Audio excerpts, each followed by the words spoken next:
Said the writer to the publication, do you see what I see? The future bestseller sensation. Do you see what I see?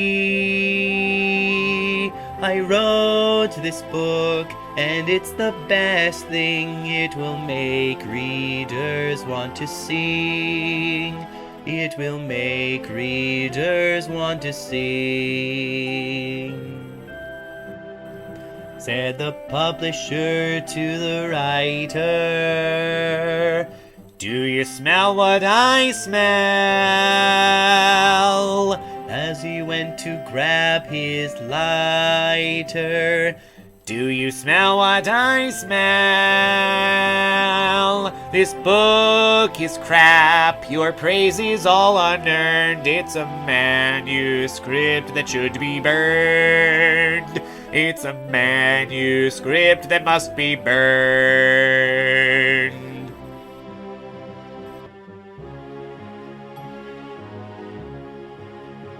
Said the writer to the publisher, can you write what I write? Said the writer to the publisher, can you write what I write? My book is great, and all my words are art, and your words are nothing but a fart. And your words are nothing but a fart.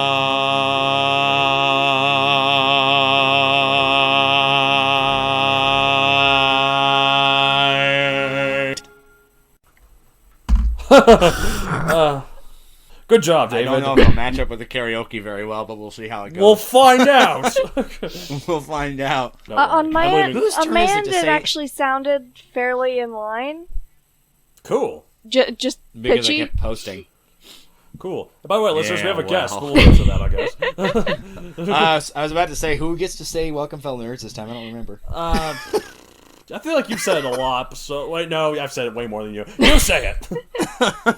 Welcome, fellow nerds, to Yes. another episode of the Writ, the Yes. show where us two twits talk about writting and have no shame in parodying anything as long as we think it's creative. We think. Who knows if it actually is? Who knows if it actually lands? Well, yeah. Anyways, Who knows? how are you, Anyway. Donald? Yeah, I'm good. My butt's feeling a lot better than last week. Thank you. Thank you for Month, asking. you mean? From last Last month. month, you mean? Dang it! I always do that. You always do this. This podcast is not as frequent. Well, if only it was. We'd probably get a lot more downloads if it was, but oh well.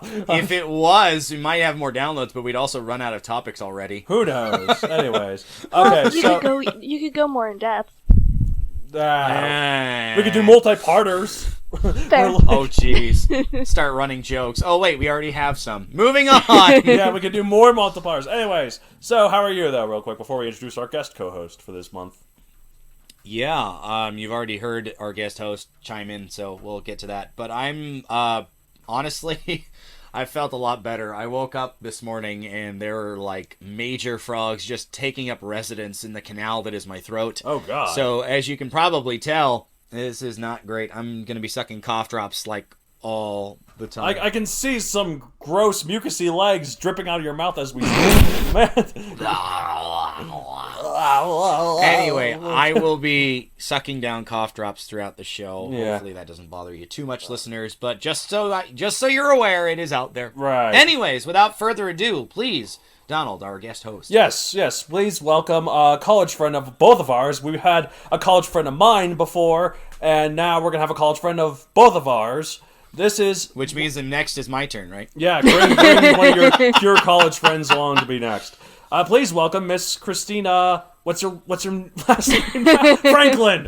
Alright, I was going to say more. I'm like, that's her main name. Welcome, Mrs. Christina Franklin. We're so professional on this show.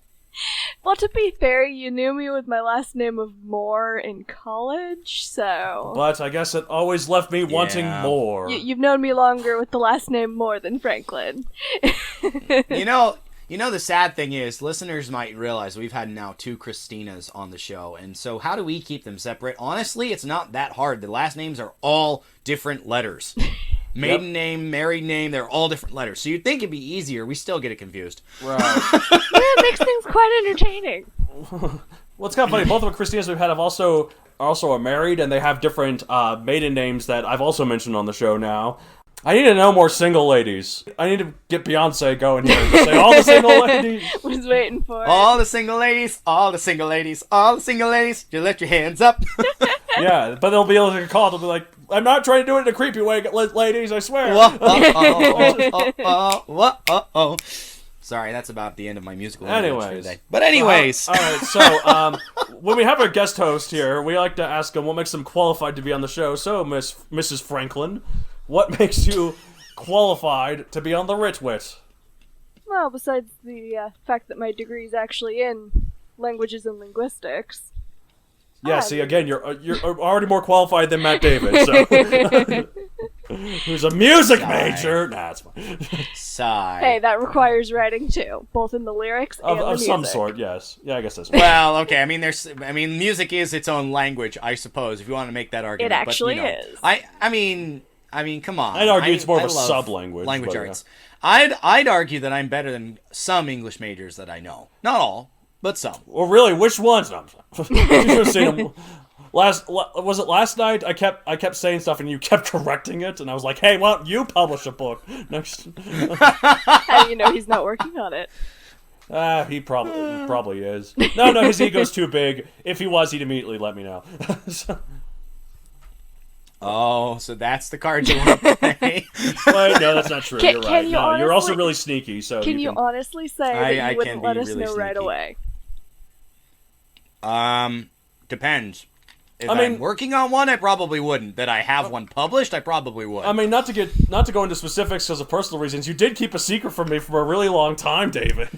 Yes, I did. I am aware of that. So- You'll never let me get over it. So, In case anyways, in case what will we listeners- rip off from this month? In case listeners are curious, he's a Nazi and he didn't let me know. Oh! Until later. No, he's definitely not.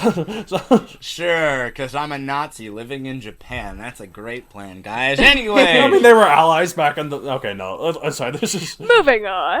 this joke moving needs to be on. aborted Sorry, now. What are we gonna rip off from To our this regular month? segments. Yes. What will we rip off from next this month? Well, I can't talk today. Which I'd already said, but go ahead. You go first. I will go first. Thank you very much, David. So I rewatched the Disney cult classic Atlantis: The Lost Empire on Netflix. I rewatched it. I've already seen it. I've seen it a lot, but I haven't seen it in a long time, so I watched it again. You guys have seen it, right? Oh, of course. Been Love very, it. very long since I saw it. It's so good. I love it. It's a great movie. But I've already done Titan AE and Sinbad, The Legend of the Seven Seas for earlier episodes on early episodes from What Will I Rip Off from this month. So if I do Treasure Planet and Road to El Dorado, it'll be the big quintessecta of major animated bombs from the early 2000s. I'm amazed you haven't done Road to El Dorado yet, given how obsessive you are over the one. Okay, we don't need to tell people. Okay, which that. character? You know. Listeners, in case you're curious, it's actually Tulio. I can't get over that scraggly little beard. No. All right, so. No, he's just kidding, but I won't tell you the real one. Oh, it's not like there's a lot of options. This is very true. It's not. Pretty much give us 5 guesses and we've got it. You know, people can like Jessica Rabbit. I can like this one. All right, now. All right, there's your hint, listeners. Go do some snooping. Uh, Anyway, All right, so in Atlantis, I really like the characters. I love the comic book style animation. I love the music. James Newton Howard did so well with so many memorable themes, and even the trailer was just pretty much nothing but the themes, and it was so atmospheric and whatever. The music was, but more importantly, I really like the atmosphere of it overall and the sheer creativity of it. Atlantis feels like an alien civilization in this movie, even though it's Earth-based, but it's purely due to the look, mood, sound, and tone of it all. Even the sound effects for how the technology does it. It does that distinctive when it turns on. It's cooler sounding than that. Add a real flagrant or whatever the term is. I believe flare is the term you're looking for. The But one that makes the sound seem all like, I don't know. But, The warping? so, yeah, that kind of thing. But, like, and they even made a fully functional language for the Atlanteans with their own grammar and syntax and everything. And it has a Wikipedia page. Search Atlantean on Wikipedia and you will find the language for that movie. It's pretty awesome. Yeah, it's... But, to be fair, I think that's far from the only language that's been contrived called Atlantean, but, you know. Well, I know, but, like, it's the main notable one. Like, I think there's not really another Atlantean that's a fully functional language that's on Wikipedia, as far as I know. So... Not that I've done the especially research, a lot of them, they probably just use Greek, so, for whenever they have to talk. Because it was a Greek myth originally, so... Yeah. This is You very know, the father true. of Greek mythology, if you will. So even if But, it wasn't like- Greek, it was derived from Greek.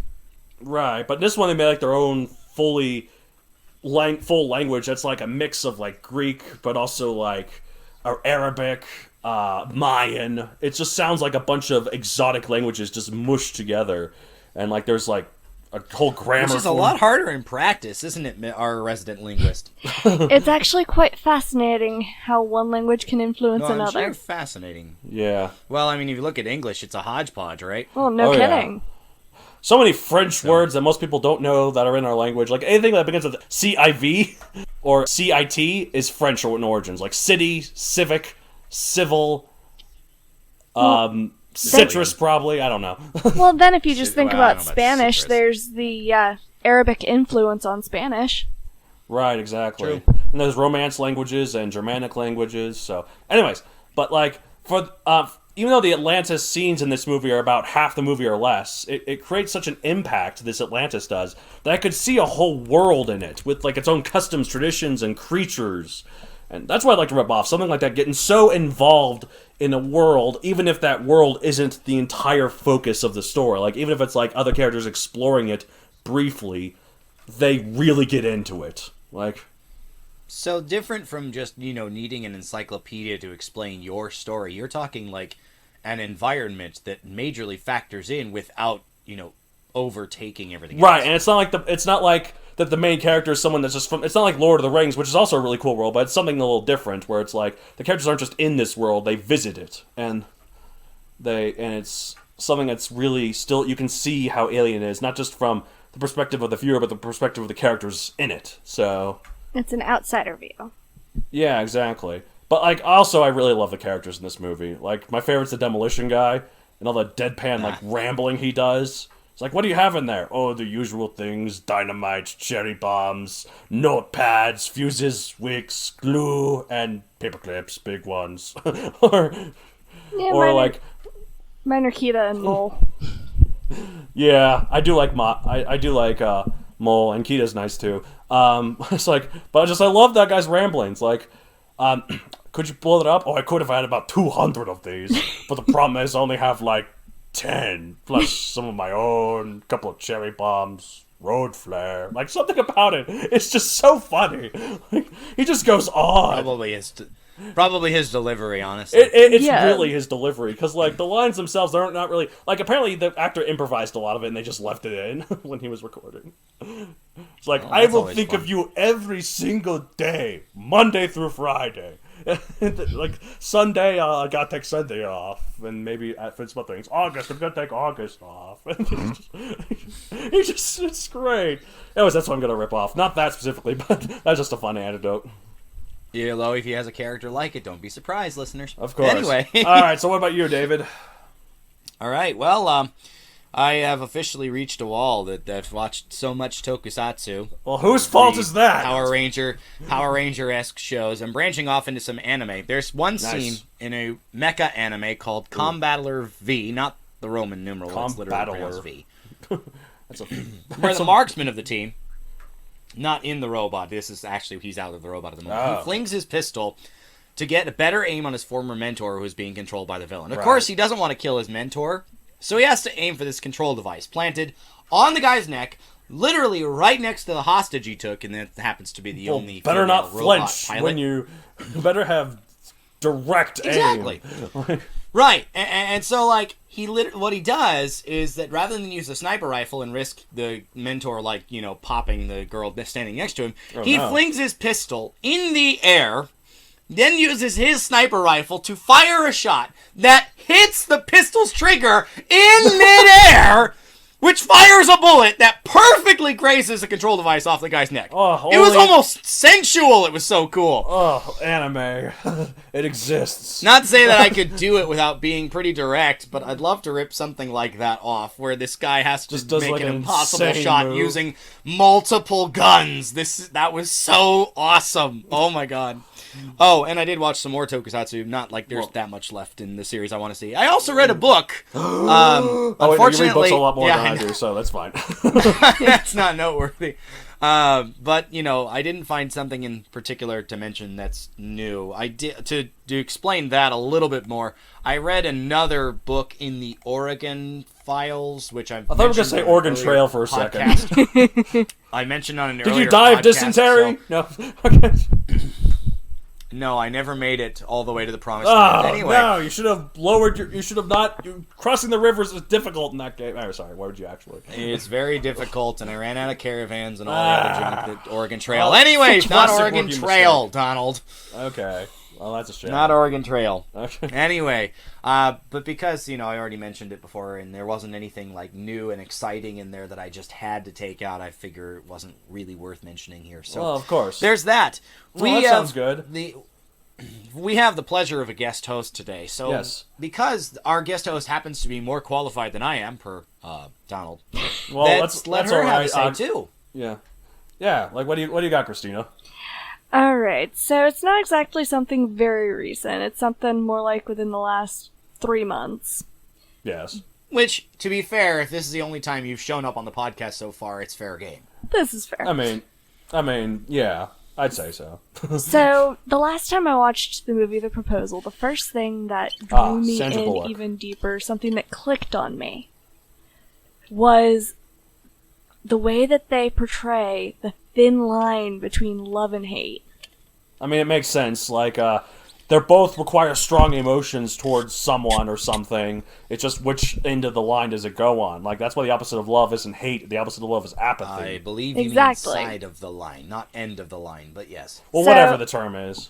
So in this movie, it happens to be between boss and assistant. So I'm Nice. wanting to try to explore this concept in other situations. So you mean other relationships as opposed to the boss-assistant dynamic? Yes. Well, I mean, Okay. there's certainly times where I love my computer almost all the time, but then it does something wrong and compromises the entire system. I hate you so much right now. Yeah, I So- had one of those earlier where I wanted to throw my laptop. Yep, it ain't the Just best. don't, because it's too valuable. Yeah, no kidding. Sometimes So- it feels like the piece of crap hardware deserves it, but So anyway, basically it's just mainly showing the moment where the characters cross the line from love into hate or from hate into love that I want to zero in on. I especially want to look at the opposite of what this movie shows. I want to look at the love into hate aspect of it. Because you usually you think- see hate into love. right. Sure. So I kind of want to see the cross or of the that. Arnold and Helga situation. I love you, and yet I hate you. I love you, and yet I hate you. The Arnold and Helga situation where she completely puts on this face that she absolutely despises him, but has a shrine in her closet. That's gonna be a real healthy relationship in the future. Yeah, exactly. No, but when I think of something like that happening, I think there's got to be some catalyst for it. Right. And so that would be it. I mean, this is not me, but if it were, I try and hone in on what situation can I contrive to make that realistic. Of course. Right. So, just my 2 cents. Because, I mean, you have to show right where the switch is without actually saying that the switch happened. Right. Don't tell, show, yeah. Not that that's been terribly effective for me in my writing, but that's another story. I mean, your problem isn't so much that you tell. The problem is that you just tell with a lot of words. Oh, you mean he's rather verbose? I mean, there's nothing wrong with that, I Wow, suppose. that shouldn't surprise anybody who's known me for longer Some of the than best writers 2 are hours. verbose. It was the best of times. It was the worst of times. Continue for billions of paragraphs.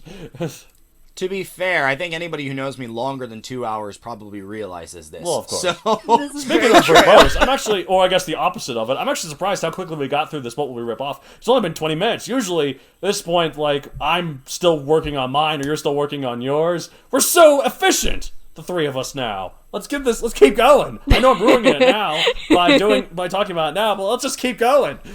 So, you guys ready to move on? I was love about to being say, hypocritical. you're defeating the purpose. Yeah. Anyways, what we at the Writ have writ. Go for it, Donald. Okay, sounds good. Hey guys, I don't think I said anything. I think I might have mentioned it, or I think I forgot. But Megazoic, The Hunted Ones, is published. Oh my god! I am There a aren't enough three-time exclamation author. points to describe that. What? There aren't enough exclamation points to describe that adequately. are I there? am a three-time author. How many times have you guys been authors? No, I'm sorry. That was. Sorry, I don't mean to. I'm actually. I'm wounded. Well, I was gonna say it depends on if you count poetry, but Oh. Well, and I think you'd beat me on that too, Christina. So Wow, I'm you still are the one so that's wounded here. unqualified for the show, David. What do we even have you for now? Sorry. And who did you I get dedicate so- book one to?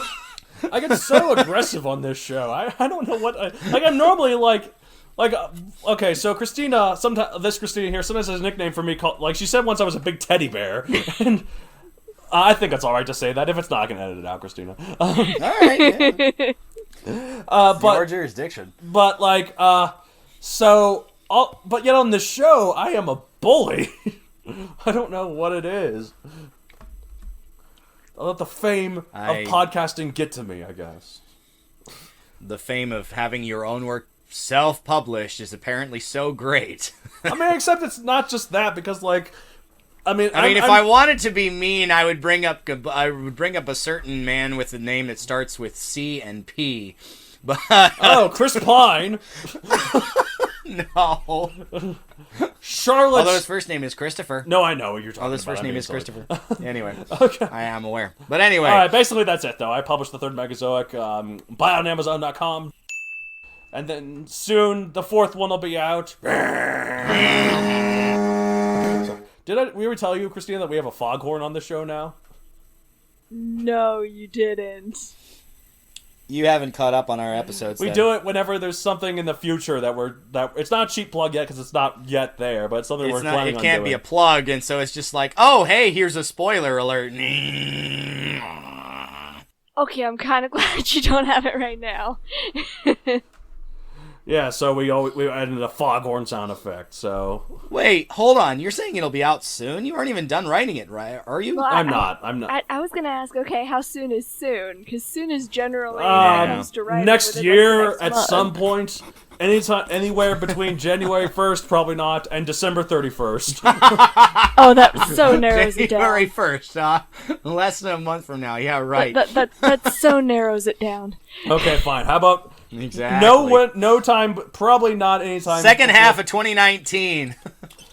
Okay, Maybe. fine. Here, I'm going to pinpoint it exactly here. I'm going to hold myself to this on November 35th. 2014. 2018. Dang it. 14.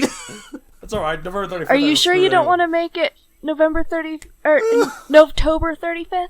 If you're gonna do that, November 35th. I could. in the middle of the great holiday of Decemberween. I've got it. You'll manage it by January 1st, 20,035. Got it. Surely by that point. Yeah. Anyways, that's basically all I've got. Oh my Buy gosh. it, review it, So, please. yeah. He's asking nicely, listeners. I mean, you can't I'm so deny desperate. that face that you can't even see, right? All right, that's all I've got. Dave, what do you got?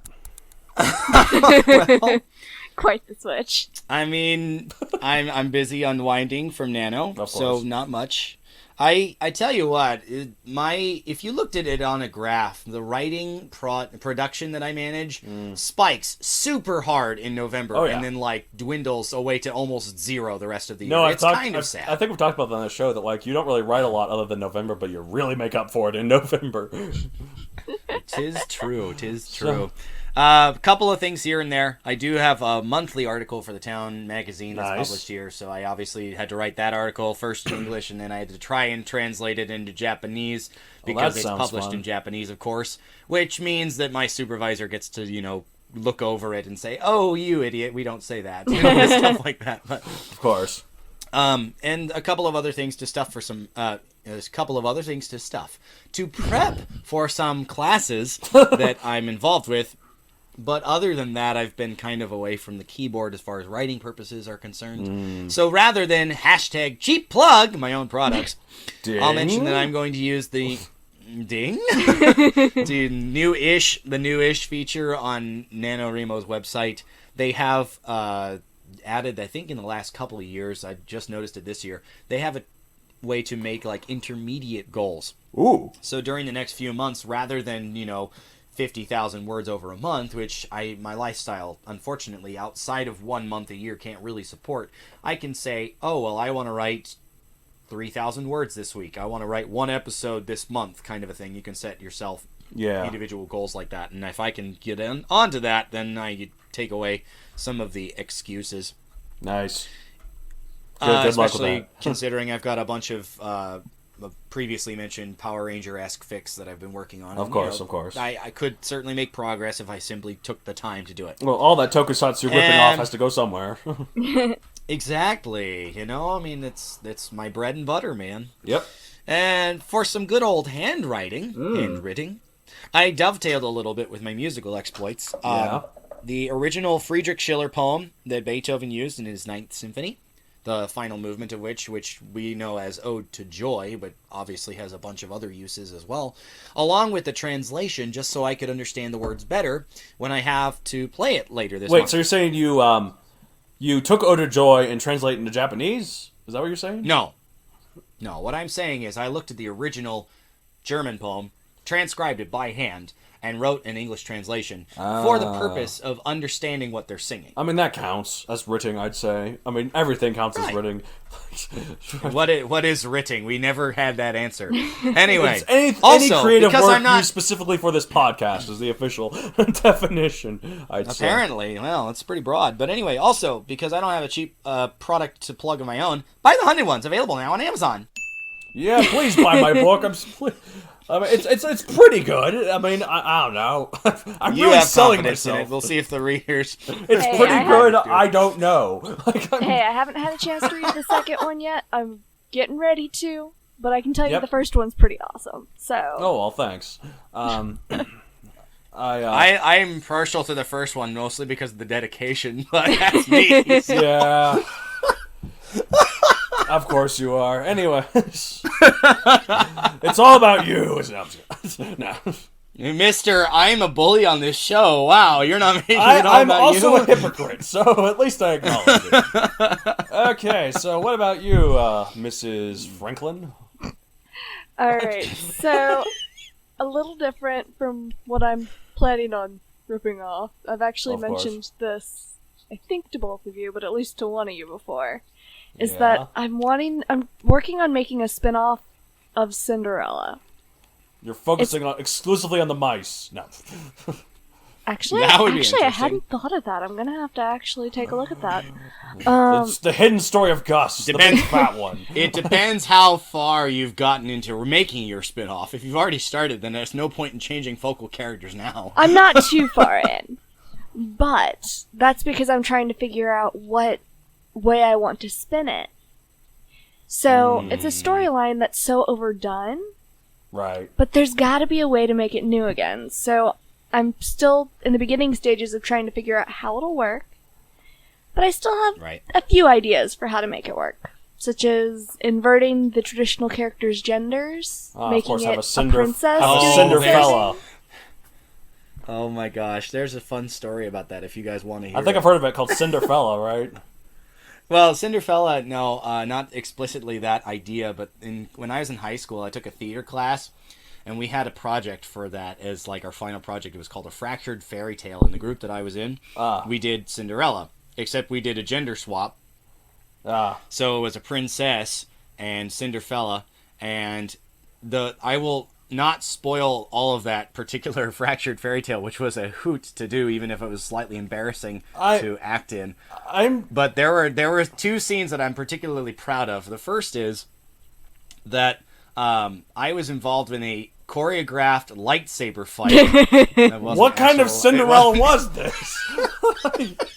It was awesome. You should have seen it. But anyway, no. So there were two sets of parents. One of the original Cinderella's original parents, and then I believe the wicked stepmother and her husband. Wasn't her husband And so, Cinderella's dad? It should be, right? But anyway, so for some reason, I and a good friend of mine at the time were doing a lightsaber fight. And literally, we had, I think we counted, there were like 15 different strikes that we did. And, you know, when we started practicing this, we started really slow because we wanted to make sure it was right. By the time we got to our actual, like, by the time we got to the actual stage run, we managed that entire fight in 7 seconds flat. Nice. I'm still just wondering... It was super fast. It was so cool. Lightsabers. Like, so does that mean, like, at the end... No, they were not actually lightsabers. So does that mean at the end, when they're trying to find out the feet, like, these aren't the feet you're looking for?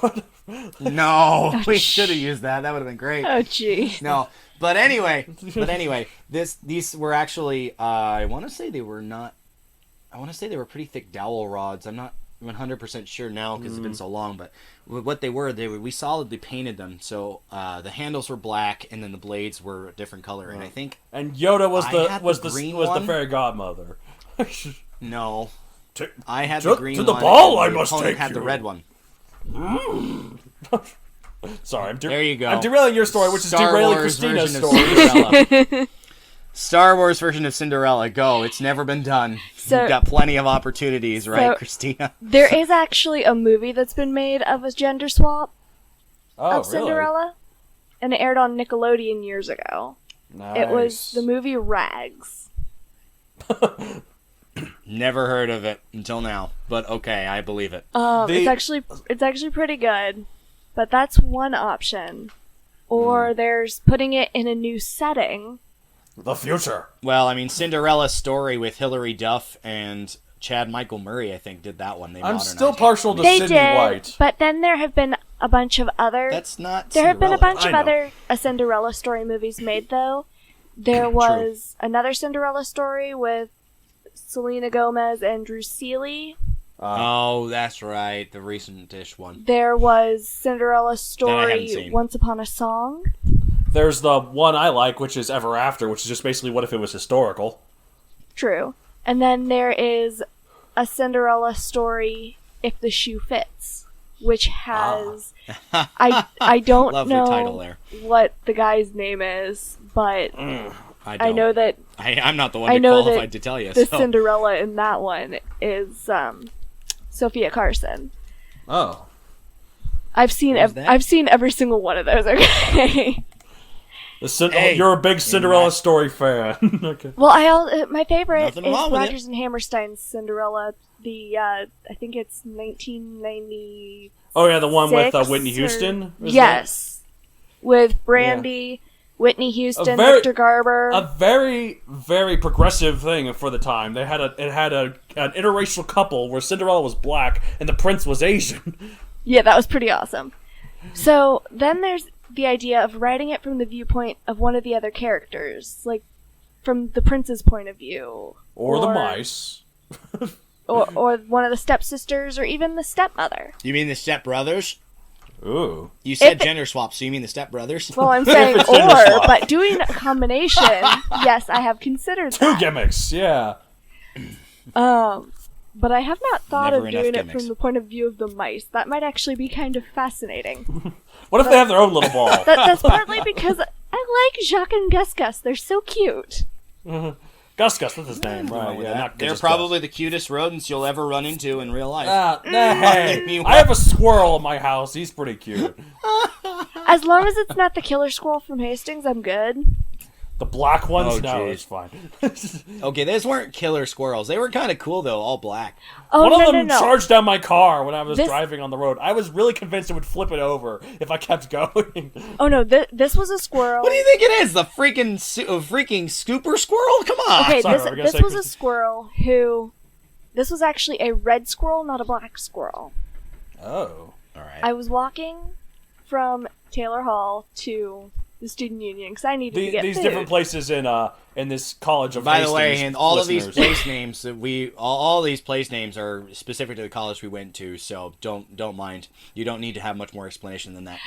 So anyway, I was ahead. walking on the path to get lunch, Yeah. and on the tree hanging over the sidewalk, there was this squirrel, claws out, death gripping the bottom of this branch, head cocked to the side, giving me the evil eye like it was going to drop on my face and attack me. Oh my gosh, that I can face is- speak from experience that squirrel claws hurt. So, wow. Well, I mean, you don't think of squirrels who are darting down trees, butt first when they come down. I mean, right? have you seen Ice Age? They can bring down mountains. Well, that was a saber-toothed That's squirrel. because he was desperate for an acorn. And that was a saber-toothed squirrel, not a regular squirrel. I guess that's true. Yeah. So Good grief. Now, for the person saying we were so brief about our segments, Well, we've actually- already stretched on quite a well, I ways. was going to say, one setting update you could do for Cinderella, instead of going, like, in modern times, how about you go further back, like ancient Egypt or something? Or Greece. Wow. Take her to the sarcophagus. Stone Age! What, have It's a mammoth Cleopatra as the princess? I don't know. And then you do a gender swap, and it's this, like, random peasant boy who's fallen for Random Cleopatra slave. or something. Oh, yeah. A slave, even better. Work that dynamic, too. Hey, In you the can middle get of their you can get the slave- boss-assistant dynamic, the line between love and hate, and put it in that story. And then feature mice in there, Tying too. things together. Anyways. Okay, so I think that does it for our usual segments. So, I'd hope so. shall we continue to our topic for this month? Yes, a big thank you to our guest host and our dear collegiate friend, Christina Franklin, noted female and occasional What? gentle editor, for coming on the show. Since we went to all the trouble of getting someone with an extra X chromosome, We've actually let's had talk quite a about... few guest hosts with extra chromosomes. We did, but we haven't talked about this topic yet, We and that haven't. is doing justice to characters of the opposite gender. AKA Gender Tokenism, run away! SJW alert! No, I'm just kidding. I hate that term, by Actually, the way. It's so the dumb. People need to opposite get over of that. it's more like avoiding gender tokenism. Right. Some writers may be on the fence about including characters of other traits that they don't personally share, like, Which is say, dumb, but- faith, political beliefs, gender identity. It's almost like they don't realize that they're characters. They're not them. So let's go ahead and start with a bit of a I'm going to call this a round table about why including other characters in your stories is a good choice. And sorry, Donald, we're talking about generally hominoid ones, not simply varying dinosaur species. I know, but hey, my books are like 50-50 male-female, like the characters, so which is pretty rare in the world of fiction nowadays. Like, I think in my last book, there's actually one more female character than male characters. And there's so many scenes where there's just a bunch of female characters, and they're not talking about guys. Oh my gosh, Big Spender. Okay, seriously, throw that what out, is though. with that stereotype? Girls do not only talk about guys. I know. It's almost like they're people. It's, if you can hear There's a comment. dogs barking, by the way, there's something rang on the doorbell here, by the way. And so if it, Gotcha. Now I'm hearing it. Now you said something. if you're hearing it, the listeners certainly are hearing it. So Well, no, it's more of a because nobody else was talking and I could hear them because you were saying, oh, by the way, my dogs are barking as they're barking. Yeah, I heard you start talking just after. well, yeah, cool. Okay, so Anyways. like no, yeah, so yeah, that is No, a dumb stereotype, I mean- but like. Yeah, for me, it's just writing characters. Like, some characters, some people are male, some people are female, some people are both, some people are neither. Gender's a very fluid thing, so... That is true. That is certainly true. And I think that, well, to be fair, with dinosaurs, they don't necessarily go through some of the travails that mammals do. Man, we might talk about some of that. I don't know, more they probably later, go through but for some right variants, but now- nothing that I really want to get into. Exactly. But that's the thing, though, is that as a male writer, I feel uncomfortable writing female characters for a couple of reasons. Obviously, I don't write about dinosaurs, for one thing. which, that's because I don't I have just the expertise. really relate to dinosaurs, okay? Sometimes I just go out into the woods and roar. No. Something about tuning with your inner dinosaur, right, Exactly. Penny? Oh, wait, Penny's not present. Anyway. You were spared from that bloodbath. I don't know if you heard that at the beginning of that episode last time. Oh, jeez. You should catch up if you haven't, Christina. It's kind of hilarious. It's a murder mystery that we did. So, before we get too much further, let's talk about things related to inclusion. Hold on. Not just, like... Hold on. Yes, you keep talking. I'm going to shut up these dogs. Tell them to shut up the dog. I was about to say that could have sounded very violent for a moment there. Hold on. Well, okay, yeah. I'm gonna get the shovel. No, I'm just kidding. And we're editing all of that out. Go ahead and go do what you're going to The bully do. is Wait. back. They stopped, so we're good. No, you're safe tonight, dogs. No. Oh, my God. All right, continue. Okay, anyways, but about inclusion. Yes. What's the good part about it? What's the bad part about it? Hopefully everybody has something to bring to the table. This shouldn't take terribly long, but let's just talk about it. Inclusion. Actually, we'll let our guest host go first. Just because I think it's the proper thing It to do doesn't have to be as a a certain gentleman. order. It's a round table. It shouldn't. There doesn't have to be an order. It's a round table. Right, Go I ahead. know, but yeah, If you've got a thought, just say it. Yeah, well, I have no Exactly. thoughts ever, so I guess I'll just be Oh, silent. really? 3-time author. So, I mean, there are arguments on both sides, definitely. For Very inclusion. fine people, you might say. Like? Tell us about them. So, I mean, I guess it depends on what aspect you're going for. If you're going for a society where everyone is essentially the same, I mean, there's really no need. If you're doing it for a purpose, like trying to make a point, then I suppose including characters just so they're there is kind of silly. Yes. Right, However, the work could definitely be more rounded if you have more characters there. Because think about society. If you want it to be relatable, not everybody's going to be the same. Everybody has something different about them from somebody else. Yes, indeed. I'm unique, just like everyone else. I'm not unique. I'm like no one else. Therefore, I am unique. No, sure. Like, I'm not sure. unique Keep because thinking I'm that. unique. Basically. Well, no, anyway, I mean, it's one of those things that, when you look at, like, my take on this relates to, like, Black Panther as a prominent example. Yes.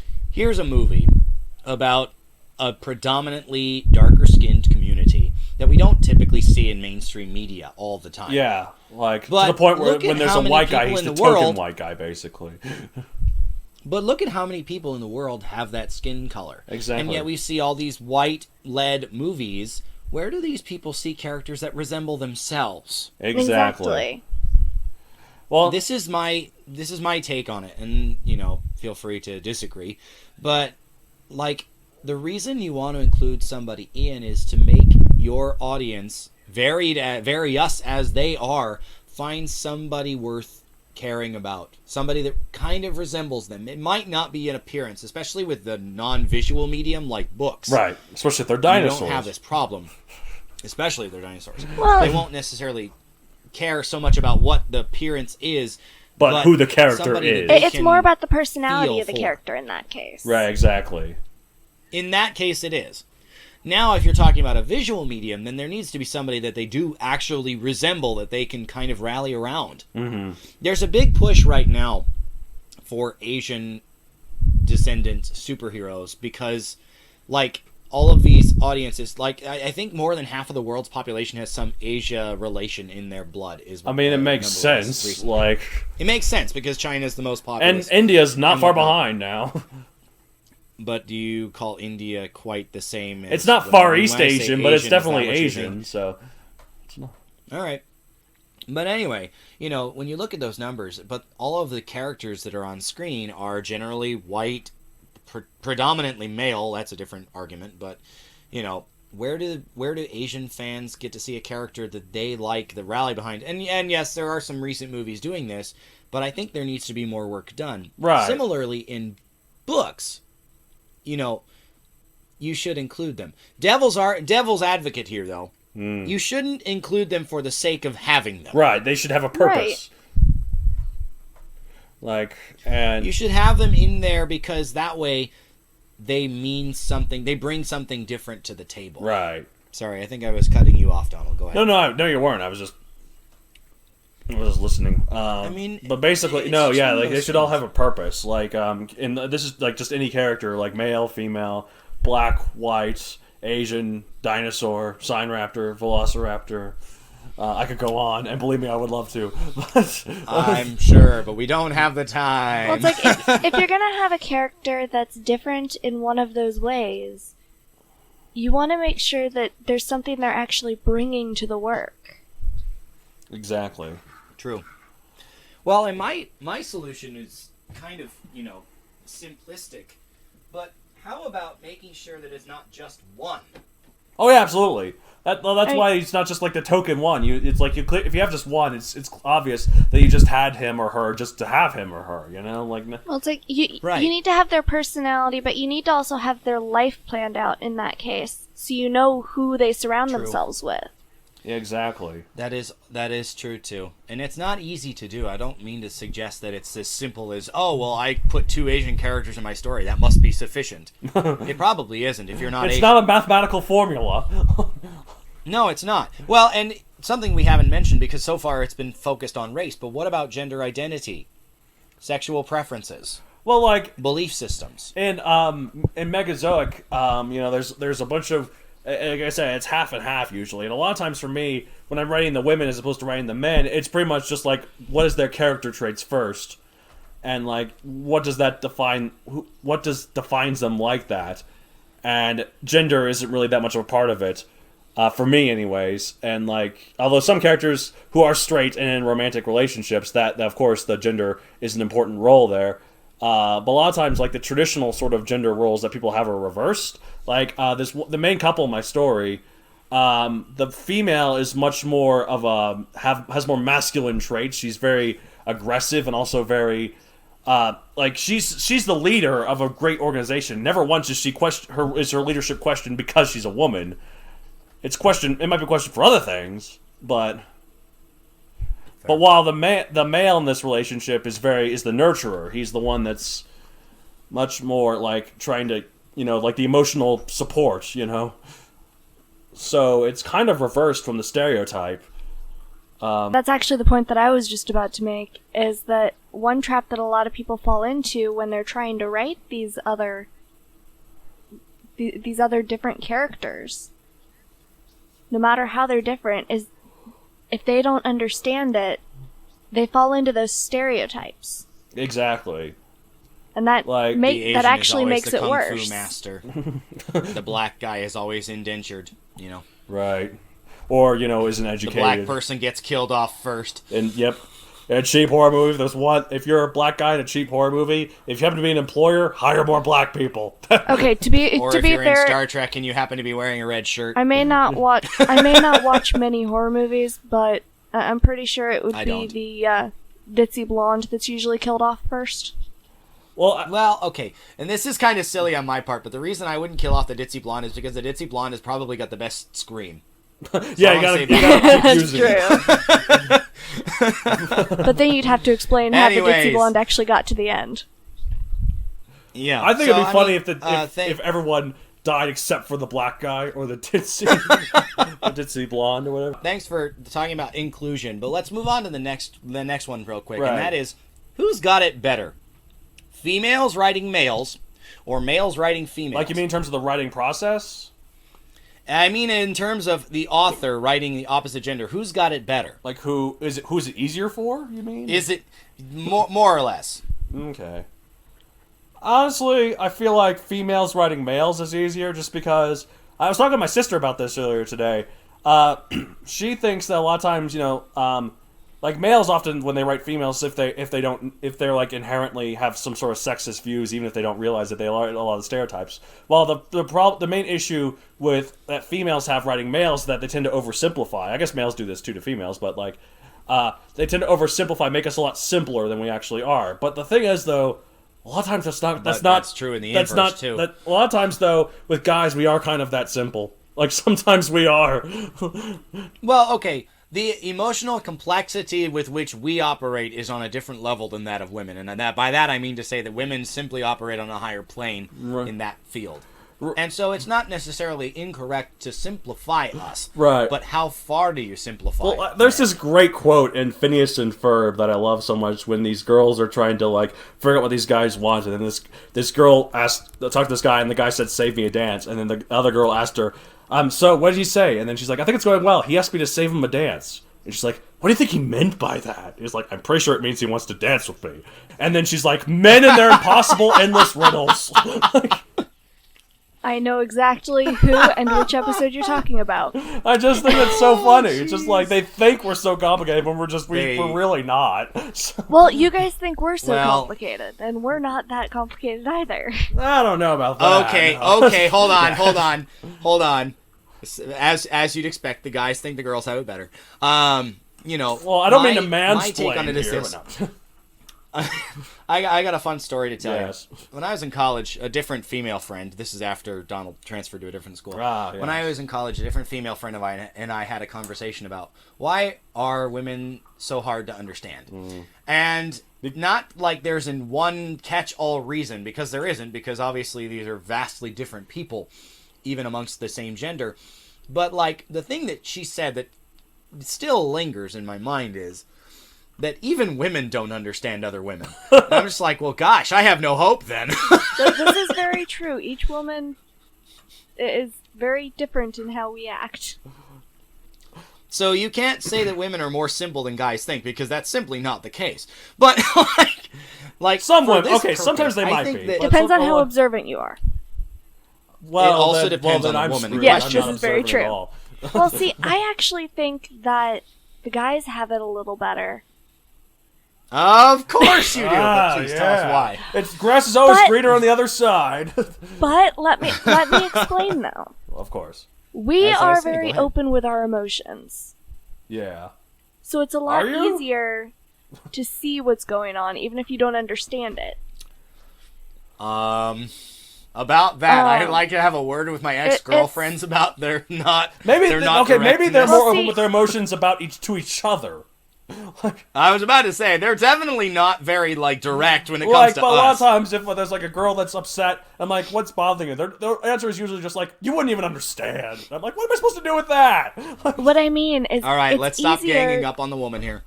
What I mean is, even if you're looking just at facial features, Yes. from what I've noticed, most guys will just try to hide it till they're alone. I That's could true. be wrong on that, and I'm not saying No, every guy actually, is that's like true. that. Like a lot of times, sometimes men like the Well, whole toxic okay, you're talking to masculinity two guys thing. who do that, but Yeah, a lot of But- times we think that like we have to hide our emotions because that's not manly to be emotional. So you're actually right on that one. But So. when you guys are alone, are you able to channel your emotions and actually express to yourself what you're going through?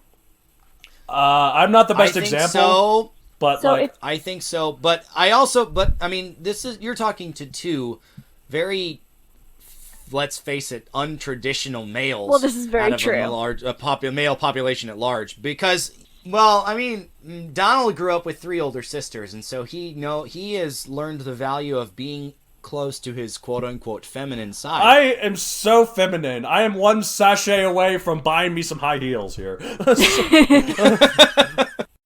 My sister-in-law grew up with 3 brothers. Yeah. So, Is she more masculine-esque? Well, my mom than actually grew up with feminine? 3 I don't know. brothers too, so she's actually pretty masculine. Like she really likes sports, for instance. So Well, I mean, you grow up in a house of all brothers, it's probably the only thing they cared to watch, so. not necessarily, but yeah. Not necessarily, but I mean, you get the point. But my I mean, point- yes, we're overgeneralizing. My Yeah. point is, Go ahead. it seems to me, now tell me if I'm wrong, but it seems to me like most guys are able to at least put themselves in the shoes of the character that they're writing if it's a female. To say, okay, what would I be feeling in this situation? sometimes How would I express this if I was going Are to? you suggesting, Yeah. though, that the inverse is not true? No, I am not. Because that's why I think that girls have it easier. Because, I mean, let's From a psychology guys, standpoint here, dissing I think we're ourselves always here. going to say the other side has it easier. Well, okay, not even that pop psychology stuff. More like when it comes to thinking about the full range of emotions that the other gender is capable of. I personally believe that women, because they are naturally more aligned with their own, have a much easier time predicting the full range of male emotional responses than a guy is in the inverse. But it depends on if you want to look at every single what if in every single situation. Because I can tell you that's what I end up doing. Well, I could feel like if I did that, I'd just get bogged down in that. But If you overanalyze it, it's kind of silly. But, like, I mean, you need some device. Well, okay, let's get out of this roundtable. yeah, like we're we're already about an hour. We've in. We've answered the question that both of us think I the totally opposite has jinxed better. it by saying, "Oh, we're so efficient. We're already an hour Yes, in. yes, and we've you did. barely gotten into our notes." Yes, you did. Because that was your fault, sir. Anyways, so let's go to our next subject. This is I have this awful title, the Q&A with Christina. I was wondering why you hyphenated it. Exactly. Now you know. Sometimes when my co-host Anyways. thinks he's clever, listeners, no. As I said, I didn't think it was great. No, It's I just know. there. Hey, you have your moments too. Yeah, that's true. Well, thanks, I think. Anyway, so these are pretty straightforward. If you've got something to chime in on, the main hosts have something to chime in on, go ahead and say it. But mostly we're asking our resident female and quote-unquote female expert on this. So, let's go. I'm scared.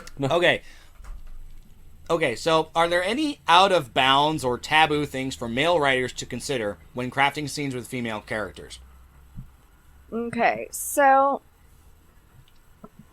like, are you asking, are there any things that should just be avoided, or? Yes. Basically, like, are there things that we should just not do because there's little chance we'll portray them accurately? Well, that also depends For on example, the male who's writing it. well, okay, there is that too. But for example, if I'm a woman, I'm not, but if I am a woman, What? would I dare? I'm just gonna make Yeah, that joke. sure, running. like you too, Donald. Anyway, they won't mention a period unless it's their parent or some other female, right? When do you mention periods when it's your parents, David? What kind of weirdo are well, you? Well, mean- no, if it is a parent writing it, they might. Oh. Okay, that makes No, that's a not hell what of a I- Well, lot that's more the sense. way what I I was- saw it. That's not what I was referring to. I'm referring to in real life. Women don't freely talk about their periods to any guy that's walking by. The only time they talk about it is with their mother, some parent, if they don't have a mother, perhaps, which is why I had a parent as opposed to just a mom. Well, Or, another female. well, Is that incorrect? again, it depends on the person, because Fair. some women will just talk about their period no matter who's around. Well, I'm Usually avoiding it'll those be- women. Scary. Usually it'll be a close friend, whether it's a guy or a girl. Then again, some girls have guy best friends who are not gay, who will go to the store and buy them tampons. That's a true gentleman. I was about to tell a story. I have a family friend for a very long time, and his family, he married, and they have 4 lovely children, but they're all daughters. Oh, And jeez. the line goes that he got so comfortable buying tampons that the store treated him like a regular. So anyway, to get I mean, yeah, it depends on the guy, but to get back to the question, Yes. yeah. personally, I can't think of too many things that should really be taboo. I mean, any male writer should at least be willing to explore, see if they actually feel comfortable writing it, if they want to add something like that into their story for a reason. I don't know. I feel like that there might not be things that are taboo, but there might be things that might just make women roll their eyes when they see a male writer. Well, yes. That is something. Yes. Like, But that's like when not a male necessarily writer Well, like, has a a topic, though. Well, like, like- if you guys were writing a female character who was going bra shopping, for instance. Yeah, and they're like, oh, because she's a Triple H, that she might. It's like you guys don't know what. It's like you guys don't know what goes on when a woman goes. We don't. To go get a bra. I hear there's something about elasticity. And I was gonna say, if we're talking about garments in general, I mean, whether they're lingerie or See, that'd be something. outerwear, If I was a woman and I was reading a book about by a male author, and the male author went to great lengths describing the woman's lingerie, that'd make me roll my eyes. I mean, make me roll my eyes now if I was reading. It makes me slap my forehead already. It would depend on the genre there. Well, if it's a romance Yeah, novel. or if like they did some sort of unnecessary detail, like she crossed her arms, pushing up her breasts, or something like. Do we really need that detail? Like, It depends on what emotion they're trying to have her portray. I guess that's true. If she's trying to show how talented she is, I guess that's not the right word, but Anyway, Well, should we move in on? a situation like that, it would actually usually be anger or embarrassment, and accidental. well, sure. Well, embarrassment, they probably wouldn't be pushing them up. They'd probably be trying to cover That's them why I up. said accidental, Yeah. because it actually can happen accidentally when they're embarrassed. What, that they push Yeah. them up As someone with a nice pair of moves, I can relate. No. With a nice. Oh my god. We try to keep things kid friendly, but Oh, we've obviously already a topic blown like past this- that at this point. Well, I was gonna throw out the whole like sex scenes thing. Okay, None of us will probably write them, but are they taboo? I'm gonna step aside here. see, I don't think that those would necessarily be taboo. It's just a matter of if they're comfortable with it or not, because that just goes into fantasy. Yeah. True. Well, and the other thing that comes to my mind is too, like, how much detail you put in is entirely up to you. Yeah. Well, see, that also will depend on the genre and the audience. Right. Because This is if you're writing a young adult novel, you're not going to write every single little detail of a sex scene. I'm sure they'd like it if you did, though. Actually, no, maybe not. Some of it's If you're writing a disgusting. book for kids, you wouldn't even do it. But if so. you're writing erotica, that's completely different. That is true. Well, I don't read All right, porn so for it the doesn't plot, sound like there's anything but- taboo, but like if it's something that is inherently female, like buying underwear as one example. Again, I don't know if maybe, it's taboo. You should do some more research. Yeah, research is really Just the to key figure out thing of what any it of is. this. Because, I mean, if you're all right. actually going to have a scene surrounded by that, then you at least need to know what all it entails. You should try and describe it adequately, right? Accurately, correctly, yeah. as best you Yeah, can. exactly.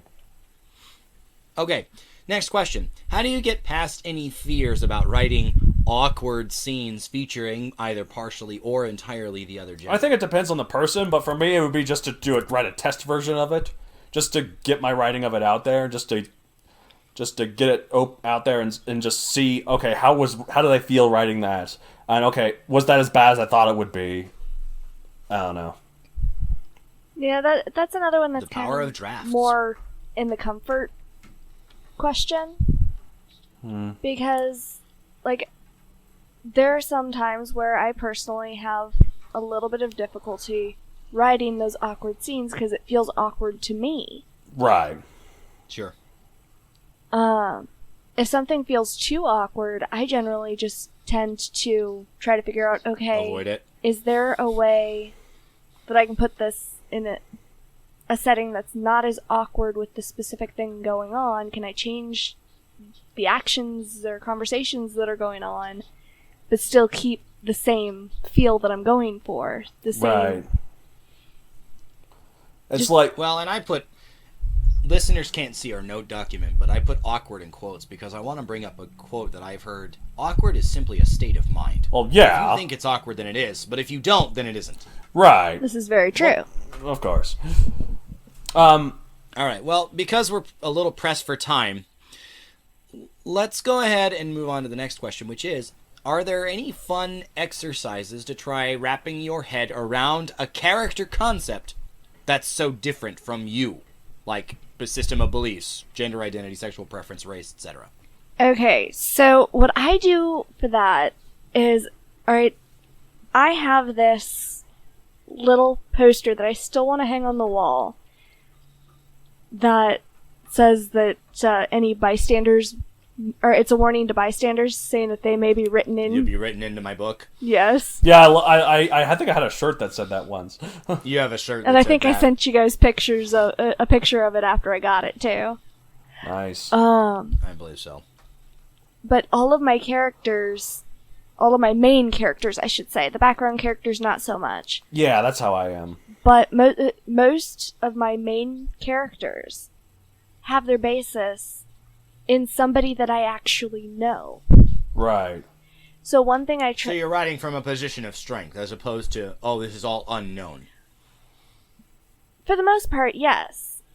But it's like I'll say, okay, which aspect is it? Who does this aspect remind me of? Like if the character is a black guy who's atheist, who's Protection of the innocent, by the way, so say keep that in mind. who is transgender. Right. Ah. Black So- atheist transgender. I'm just That sounds like an Oscar movie waiting to happen. Wow. It's definitely not me. it's obscure. But if I have a character that is going to be like that, I don't right now, but if I was going to, I would say, okay, let's break this down further.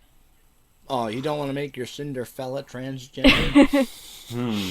It's like, who do I know who's With atheist? those characteristics. Who Right. do I know Who's black? that is black? Who do I know that's transgender? Right. And I'll try to take the pieces that seem to relate to that aspect and mesh those together. Well, you say mesh them together, and that brings up something else that's a little difficult, too, because you're talking about 3 different inspirations for one character. Right. You have to So if figure you out how to take meld them. individual traits, how would you meld them such that, they're still, like, either, if you want to make sure they're all somehow present, as opposed to just the model, Right. See, that's when I would say you'd have to go, okay, these parts kind of contradict each other. Which one? It could be an internal more important for conflict, the but story which you're one telling. is stronger? Right. Absolutely. And I have the a character couple can of- show insecurity there. That makes sense. Like, Particularly with, like, non-traditional gender identity stuff, that's really quite common in how they live their life, isn't it? That they're always questioning because they feel... well, because society either- always hammers into them. So There's different. only 2 genders, and then that makes them feel like, what am I then? And it's really sad. It's really... Like, I have a friend who's transgender, and she said, like, she described it to me as, like, imagine, because I told her, like, I cannot understand how that feels to feel like you're not the gender that you physically are, but I recognize that Right. you do, and that's all I need. But then she described it to me and it was like, imagine looking at a mirror and feeling like you're not looking at yourself.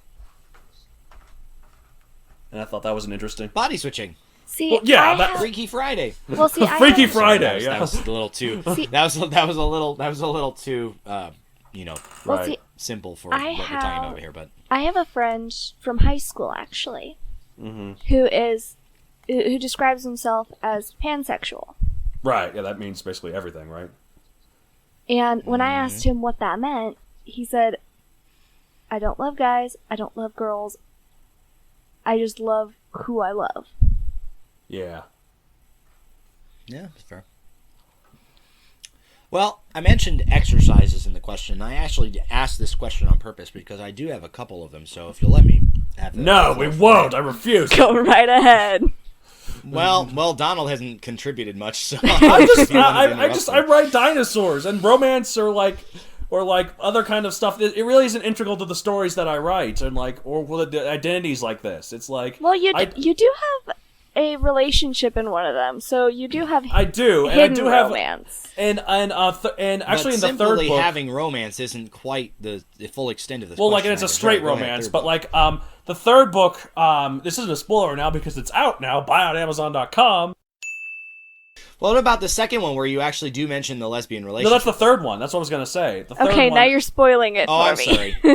sorry. Spoiler alert. Basically, a character is revealed to be lesbian in the third book, and then their lesbian girlfriend comes in, and like it's more just treated as like, oh, this is just another a character trait of this character that we already knew, and it adds like a fun little dynamic between her and another character, like. So it's not really treated as like a big deal. Like no one really gives a crap. So Because he didn't treat it as a big deal, you don't have to do some mental gymnastics to get yourself into the right place to write that character who is vastly different. and plus she's not the But main character too. if Like you it's not do- from her perspective. The story isn't. So Well, there's see, only If you do, I have a couple of ideas. Yeah. The first one is you put that character in a room with the author and doing like a staged interview. ooh. It may become a debate, or it's simply an airing of grievances, but it's designed to get you into their head a bit more. Another variant of this is just a sandbox scene, like Donald earlier was talking about doing a draft, you know? Right. You run a test scene, if you will, right? Featuring the character you're most comfortable writing with the one you're attempting to figure out. Right. Because when you go through random situations in that sandbox, you test their reactions. What's realistic? What's not?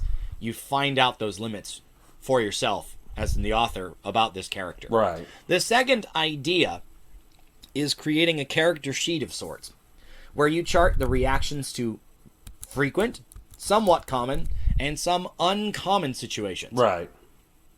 If you know how those will work before you tackle some kind of serious scene with the character solidifies before you have a chance to question yourself in process. Right.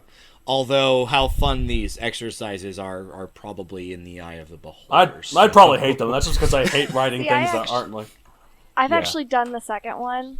nice. I actually rather enjoy doing that. Yeah. Again, it may not be fun, but it's certainly an exercise. Well, see, It could be necessary I work. enjoy it because you do get to know your character more, and Absolutely. you can essentially actually become your character when you're writing it. Right. Makes It's sense. like, okay, hmm the answer was no before this began, so obviously the answer's going to be no. Right. Right. Um, Okay. to- Last one. well, I was gonna say, question. Go ahead. To backtrack just a little bit to the Sure. not making it such a big deal that there's a lesbian character. Mm-hmm. That's actually something that is good even if it is a main character, Right. because It shouldn't be a big deal. It's just a part of who they are. exactly. Yeah, Because exactly. one, it could offend a lot of people, and two, it would take away from the story. Right.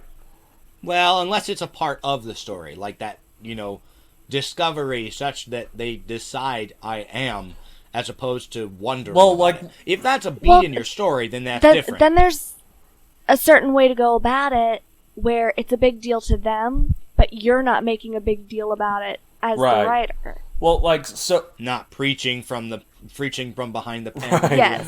Well, like in my story, for instance, what happens that this character that the other characters, because they need a ride, and they call this character in, and they haven't seen this character who's lesbian in a long time. They didn't know she was lesbian, or they just didn't really concern them. And then by the time between when they last saw her and now, she's gotten into a relationship, and the character that she's in a relationship with is along on the ride with them.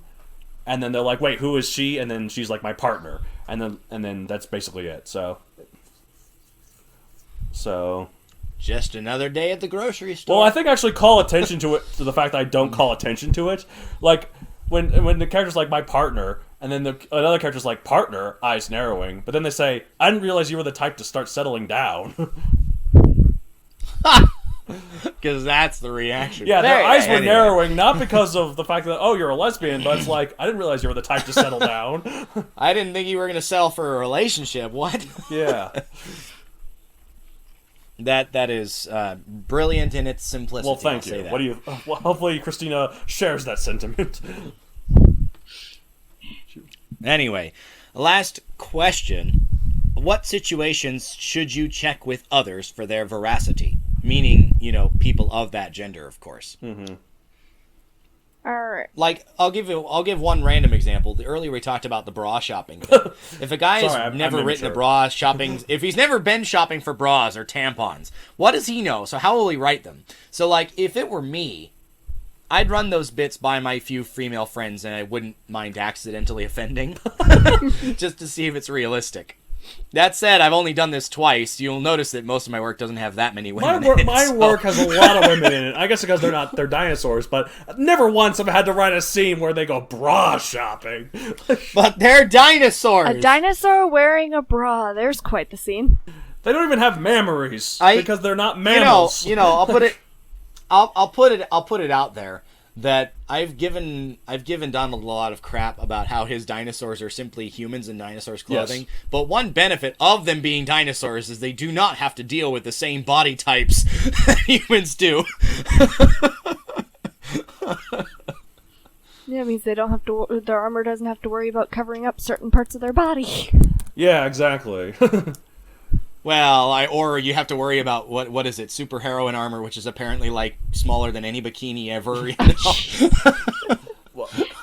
You know what? That could be all right as long as the guy gets equal treatment. Like he's wearing like a just a Well, I was just about like to a say. speedo thong or something. Yeah, exactly. It's just a Speedo. Because, like, this is so dumb. Like, yes, it's eye candy, perhaps, but, like, it serves no functional purpose. It makes no sense. How is what Wonder Woman wears armor? Well, they've added. They sometimes they add pants to her now, and they do is like more armor to her. Sometimes they add things, and sometimes they do. I mean, but you get the point. It's generally males wear a very functional set of armor because we're not showing them off. But the women are basically. I mean, being sometimes the men do exploited. wear skin Okay, tight. that is because it is stereotyped. I don't know how true the stereotype is, but it's stereotyped that men will pay more attention if the woman's wearing less clothing. Probably, unfortunately, that might be Well, true. I suppose that's quite true. Well, what I think is really it does funny in depend on the female guy. armor, isn't it? It does depend on the guy. Sometimes what I think is funny in female armor is not so much just how much or how little it covers, but that the chest piece is shaped like breasts. A lot of times you see that in female armor, where like they actually shape the chest, the armor, and like that's not necessary. You can just make it one plate. First of all, the top part of that is actually called a sweetheart neckline. Cool. I would not have known. Trivia, listeners, here on the more Folks you of the know. Ritwit. Anyways, let's get back to the question, So- which has nothing to do with female armor. Anyway, so I actually kind of do the same thing you do. Yeah. I've got a couple male friends who, I mean, even if it's one of my just random scenes that pops into my head, like, okay, to give an example, I had a couple friends who were murdered, and Oh. yeah, this kid's kind Wow. The attitude of this thing just dropped. Beep just got serious. Okay, And- I know we're ruining the seriousness here, but yeah, sorry. So anyway, I'm sorry. Go ahead. it I'm was sorry. Go ahead. it was just after we found out that they had been brutally dismembered and burned Sheesh. that Sheesh. that one of my friends and I had a conversation, and as soon as we got off of a video call, I had a scene pop into my head. Oh no, dismemberment and burning. No, I just it was actually a really sweet. It was actually a really sweet scene. I can actually send it to you later if you want. Between a guy and his girlfriend, where she's just sitting on the bed, still in shock of the situation that is Right. around her, Mhm. and you can see the tension building. But I wasn't sure how he was going to really react. right. I just knew how she would react because in this scene, essentially, I was her. Right. You can Um, put yourself in her shoes, but to put yourself into the guys Yeah. is a lot harder. Then. So, I actually sent it to the guy who I had been talking to Nice. Yeah. because this friend was actually a big part of my inspiration for this character. Sure. Yeah. So I ended up sending it to him. And that works really well for me. As long as I don't tell people if the character that they're reading about is based off of Right, that might be a little awkward. it works. Well, and some people would probably be cognizant of it too, because of who the author is in this case, being a close connection to them already, and the situation, and that situation is pretty hyper specific. This particular situation, though, parts of the character were based off of him. Most of it just came. Wow. You know, so most of it wasn't actually based off of a person. It was basically just his looks that were based off the friend. Oh. Just, and I'm sure you didn't spend too much time describing his luxurious hair or his beautiful eyes or something that was be a dead giveaway. Well, it's the eyes and the height, more like. Well, thanks for sharing those details with us. Well, it's kind of funny. A little tangent here. I remember one time I wrote a story, and I wrote this character who had recently gotten married with this girl from college that she met from college, but she was with someone else at the time. But he realized she was the one, but she was with someone else at the time, so he had to wait until the one that got away. Yeah, but they eventually ended up not working out, so he pounced on that, and then they got together. But I mean, of course, he gave her space after. It's not like immediately after they broke up. Like, oh, by the way, you don't want to be the rebound. You don't want to be the rebound there, right? But like, whether you care that much about her or not. I subconsciously based this off of someone that I had a crush on in college. That like was with someone at the time, and they had recently broken up, and I hadn't done anything. And by the way, it didn't work. We didn't do anything. She's still just a good friend of mine. But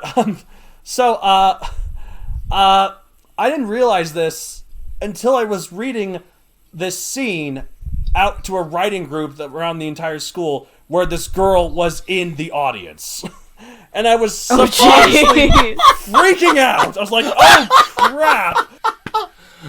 Trying not to sweat bullets. I didn't realize I was basing this off of this situation, but I am, and there she is. Thankfully she didn't pick up on it, or if she did, she didn't tell me. But that was fun. Grief. Oh, good wow. grief. I didn't realize...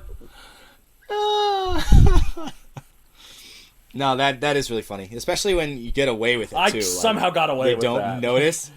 Okay, but and this is great. We're talking about what you've done, how you check but the question was not how you check it. But it's what situations. What kind of situations should you check? See, my point in my little tangent was that one of the situations where you should check is if it's something where you're not exactly sure how they would actually respond. Right. Because, like, in my situation, a tragedy's just occurred. And a guy's going to react a lot differently than a girl is. Right. So, it's like... I mean, there's also quite some variance in how people handle crises. Oh, yeah. Well, this is true. And I just it also, cower it also, and wait it also for it to goes be over. back... It also goes back to the imagination of, okay, this is the situation. What type of character am I dealing with here? Right. Am I dealing with a character who's just going to say, and walk it off? Rub some dirt in it. Yeah. Suck it up, be a man. Rub some dirt in it. Or that was the common baseball refrain though. Rub some dirt in it. Or the type of character who would just add more salt and lemon juice to the wound. Ah. Ooh, that sounds delicious. Or someone who's actually going to be caring and know exactly what to do. I mean, you have to come up with that beforehand. There are a few types of reactions to that, I think. But the best way to check and see if it's, true is to try and find somebody who aligns closely with that. I don't think it's like exact, because you don't want it to be exact if you're telling a story, unless it's like based highly on real events. Well, that's why you should check with a few different people. That's true as well. But if they don't have the same reaction, then you don't necessarily get the feedback you're looking for, right? This isn't the feedback you're yes looking and for. No. Sorry, I couldn't resist. Because if you ask multiple people and they give you different opinions on it, I mean, if you're not asking specifically if they as a person would react this way, if you're asking in general, do you think that your gender would react this way? You can actually ask follow-up questions and say, okay, which aspect? Right. That's fair. I don't know. So yeah, definitely reactions to something hugely drastic would be something like that. I would also, for me, and this was and the one I mentioned earlier, all female bits, like, okay, bra shopping was just a joke example, but the one I actually used was I had a conversation between two female characters in a story of mine, and what I wanted to do was just to make sure it wasn't too far off base, that it wasn't completely unrealistic that they'd talk about these things. And so that's why I checked it. You know, subject matter between in an all-girls conversation, which obviously I can never participate in. This is very No. That was something that I had to check. Yeah, the only way. And it turned out it was okay, but like that's something else too that I really have to caution our listeners about. That you've Well, never. see, not just subject matter, but okay. Here's another example of one thing that like you guys wouldn't be able to fully understand: a girl's sleepover. Oh God, no.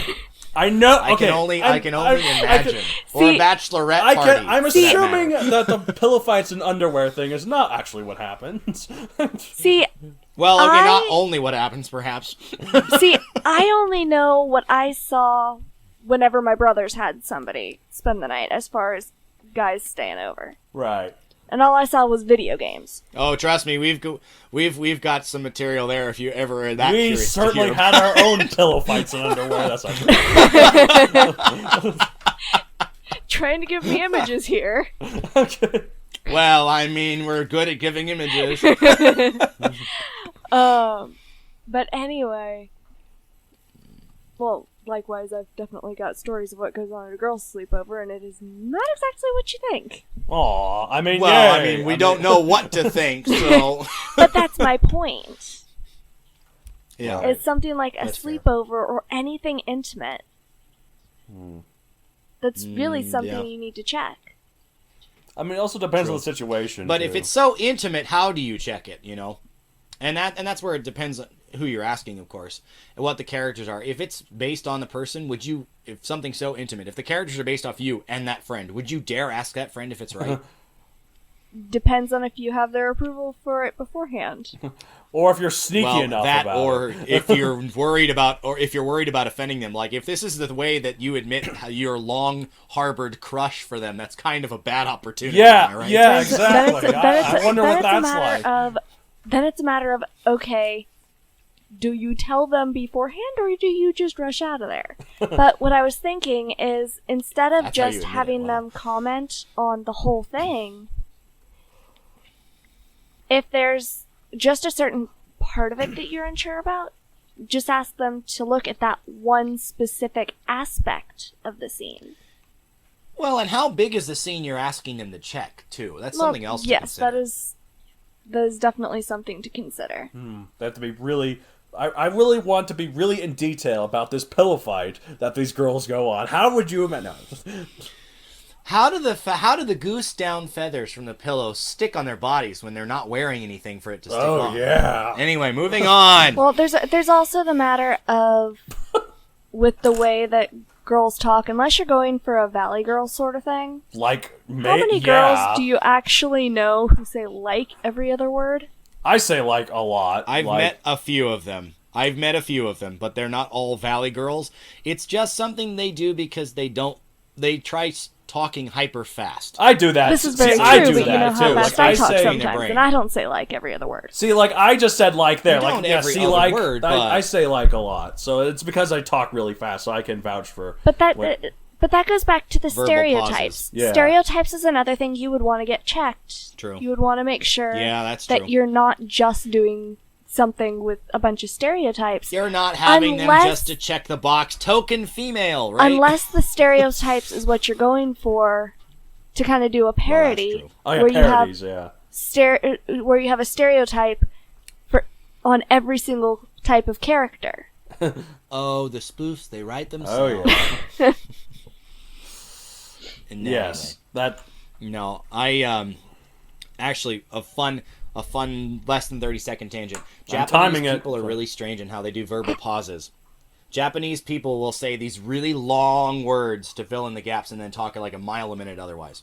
As opposed to where people are talking simply a mile a minute in English and they simply add a ton of likes because that's what they do. Or Oh, it's like or Facebook, whatever. adding a ton of likes. I'm so funny. No. So funny. How would I do on time, Donald? That was about 10 seconds, so actually good job. Anyways, that's the last question, but I got one other thing to do before we, get into One other the rest of thing? the end of it. What could it be? One other thing. That is, suggest some unexpected roles for your opposite gender characters to fill. That said, because obviously Donald and I are male, we'll talk about guys, unexpected roles for guys. And Christina, you will talk about unexpected roles for female characters. Okay. Unexpected roles. I'd say that Donald's got a very good one in his story. He talked about the guy being the nurturer. Oh, yeah, Now that's that's right. not necessarily unique, but that's certainly not a role you'd expect. If you see this gigantic man, which he's a gigantic dinosaur, but let's Even not compared to the put other it dinosaurs, he's down. gigantic, so that kind of works. So, some of them are. If you see this gigantic man and all of a sudden he's like the cuddliest one amongst the bunch, that's not Oh terribly God! expected. I just subconsciously realized who I based that off of.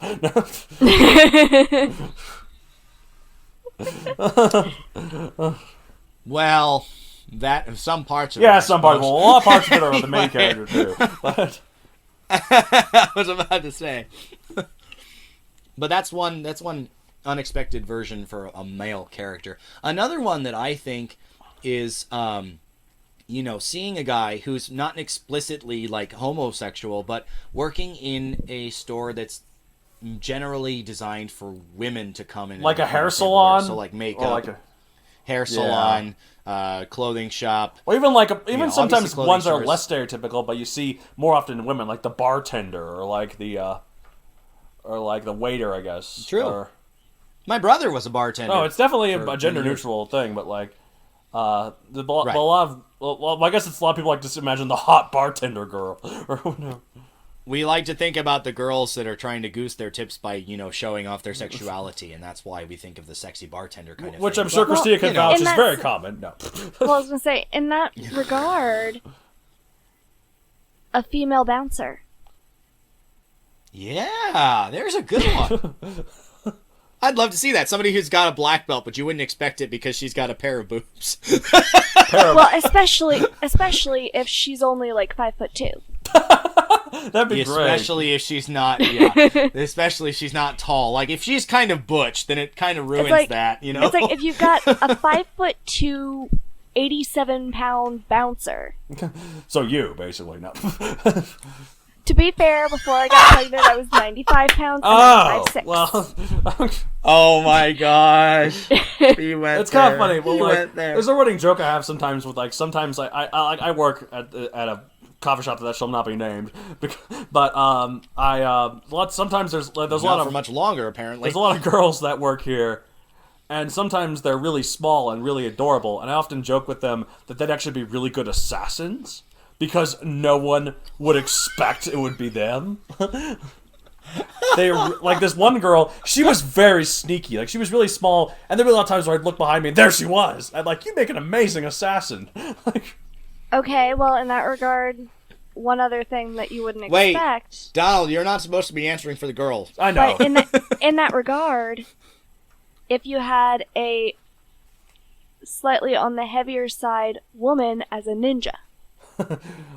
Well, just anything that's like physically active. Like that'd be true for like men too. Like a fat ninja. Fair.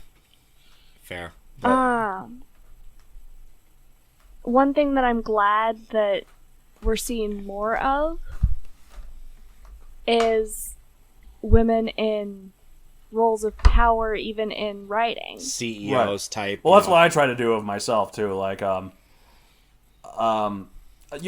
this isn't really. I'm not gonna spoil it, but basically, yeah, I've already said like there's characters in power in my story who are women, and their leadership is never questioned because they're women. Again, it might be questioned for things they do, but it's byproduct of growing up with 3 sisters. That's my thought. Anyway. Well, I just view women as people or / dinosaurs. Well, see, another thing that I've noticed, now this is kind of switching it up again. Oh. All right. It's only fair. But if you think about a daycare or a preschool, most of the teachers you're going to see are women. Right. Absolutely. Or like nannies, too. I work in a kindergarten. But some of my favorite teachers in elementary school were men. Right. What if you had a male preschool teacher or a male daycare teacher? And there always is like one, because you can't have, you've got to make sure that the boys are taken care of. But like I work in several kindergartens here as part of my job. And I see that on a daily basis, You go to this school, there's the token male teacher there. And like from being I'm not like a terribly toxic masculine kind of guy, but I'm a pretty standard male in that respect. I just think it's gross to have to deal with both genders doing all the stuff that they do as, toddlers when they can't necessarily control their bladders, or I just think it's gross no matter who does it. Like, I don't do bodily fluids. That's probably why I'm never going to have children. I was about to say, should I chime in here with the mother's opinion? I might cover my ears, but otherwise and stuff like that. It's just like, but this is the thing. Unless it's your own, guys don't really like dealing with that much. A lot of guys don't want to deal with it even with their own. Well, that's true. We don't have the... But bad parenting here. Point being, though, that there are, those reasons that women are, flocking to this because they don't care. They like dealing with people. I'd say they probably dealing with care, both genders. Yeah. Well, and everybody hears about the stay-at-home mom. Right. So if you're writing... What if you were writing about a stay-at-home dad? Well, like good family friends of my family. That's redundant, but wow. The woman is the business worker and the man is the stay-at-home person. So, see, that's actually how my parents were when I was little. Yeah.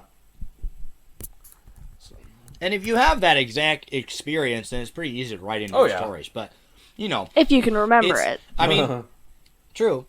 That said, I'm gonna break my own rules here and talk about women. If you have women's doing jobs that are relatively dirty and so they wouldn't want to mess up their manicures and all that stuff, okay. like working in a sewer. Well, I was going to say, like being a sanitation worker, construction worker, boiler worker, that kind of thing. You don't see women in that role. No. That said, if you're doing it just to be jarring, that's one thing, but you gotta do justice to that character if you're going to do these, so keep that in mind. It's like, if you're gonna do it, listeners, why are you doing it?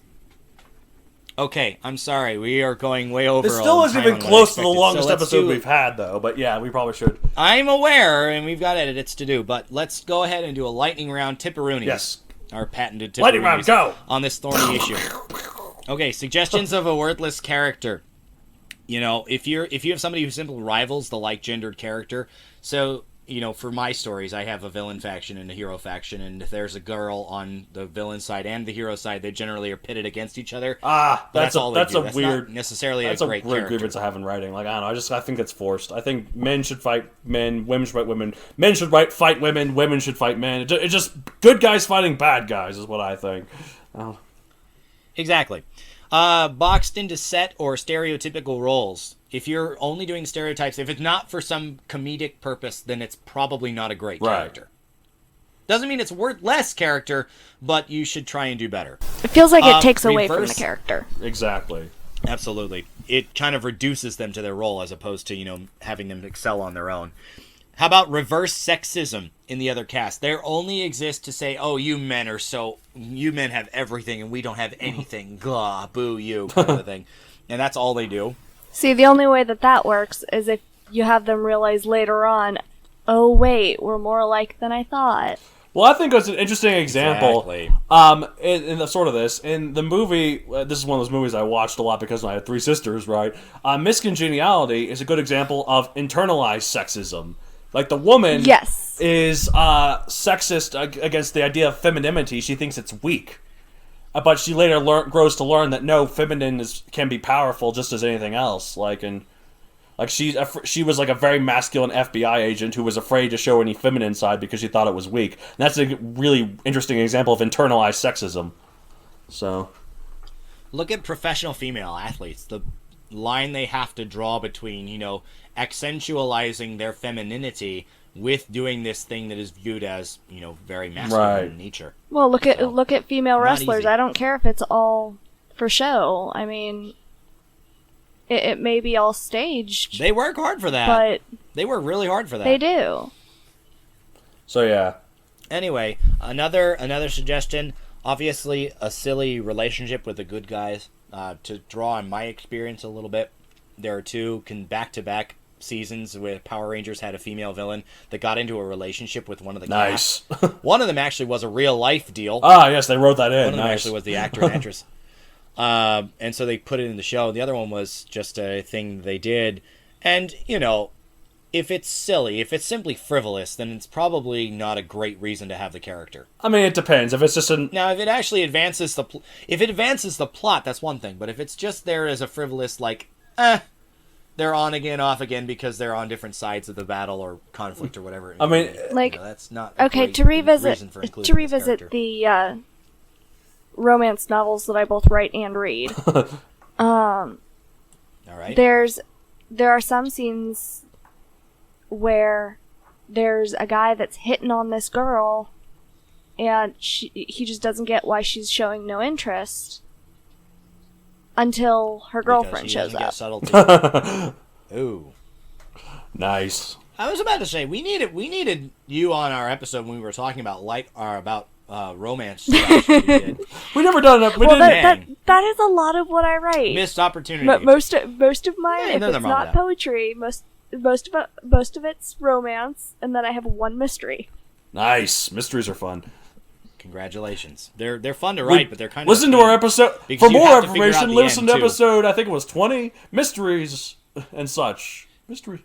You better check that. But ding. Ding.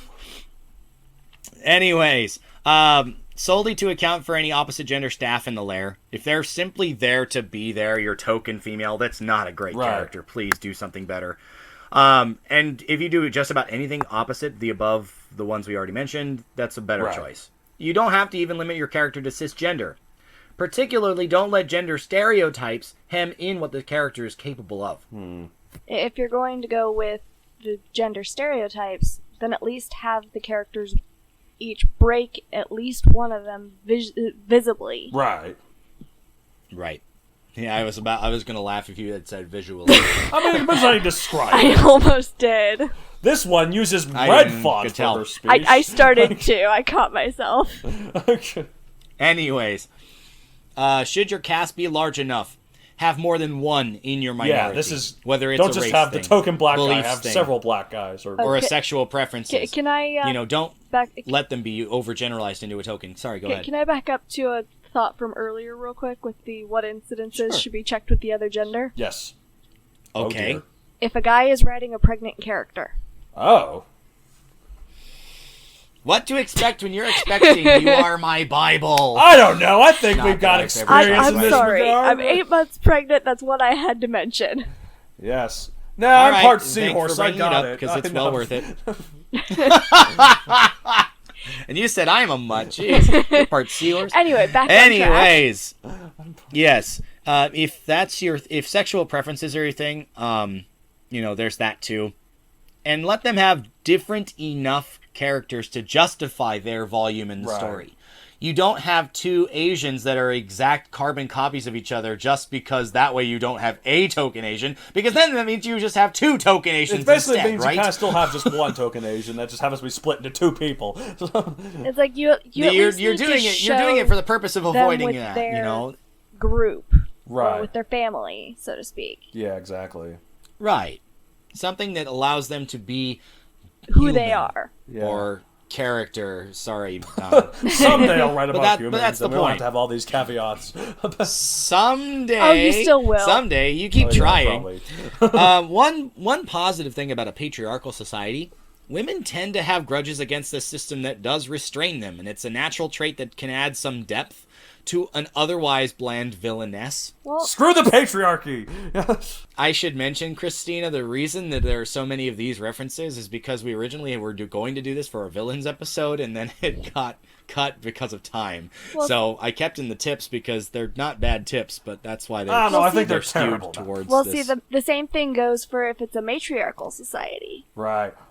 If Good you're writing too. a story about a bunch of ants, and then there's the worker ant that happens to be a guy, I actually had a joke one. You sure you don't talking about bees? Or ants or bees or whatever. I actually thought it would be kind of funny if I was writing a story about ants and it was like a battle story, and then because all the soldiers and all the workers, they're all women, they're all female, and then the male ants literally all they do is they're just little larva-like size things that just happen to just mate with the queen constantly.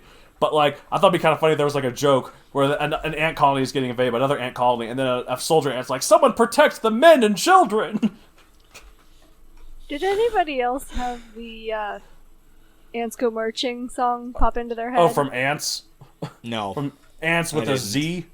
I did. I'm not entirely sure what you're talking It's about. an old DreamWorks movie. There's one song. This is actually a war propaganda song, if you will, that came out. I think it was World War I time. They were Great talking. War. No, but it was talking about sending the girls over there. They've earned the lyrics are they've earned the right to fight. So let's send the girls over there. Anyway. In any case, the point seems to be whoever has the most power in the society, the opposite gender is who's going to come They're out. going to buck against it a little Right. bit. Yes. And, even that is more than just having them Yes. there. Having them present to give you the opposite It gives them some chromosome, depth. Which is it why gives I them brought some it up. depth. So This last one, we talked a lot about checking stuff and what not to write. But here you go. Remember that opposite gender characters are inherently difficult Yes. to write because you aren't, I Don't be suppose, afraid I to know. ask your respective friends about how realistic their reactions or choices yes, are. as we've discussed verbatim quite often. But yeah.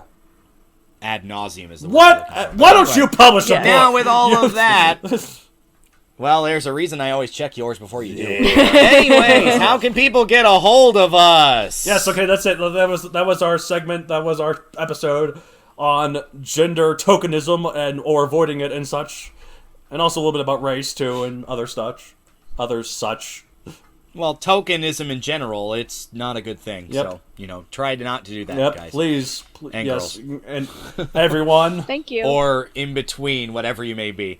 Excuse me, I'm a wolf So- trapped in a human's body, and I find this I actually incredibly whatever had you a may friend be. tell me that Dang.